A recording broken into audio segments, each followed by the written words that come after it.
बिना group group मारे ऐसे में जोड़ दो, ठीक है, कहीं होगी बिल्डिंग, तो कई दिन बिल्डिंग चली। अगर बिना ग्रुप मारे बिल्डिंग चली तो पीए पिस्टन या करेंट देखा तो नहीं सकता है, इतना लोड रहा था केस पर तब जाके चला थी, ठीक है।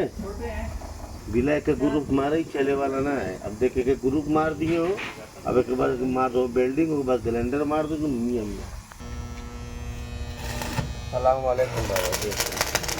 हम ये को सिलेंडर मार के रेडी ग्रुप करते हैं।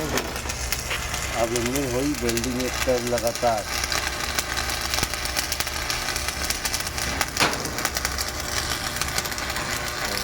आ गया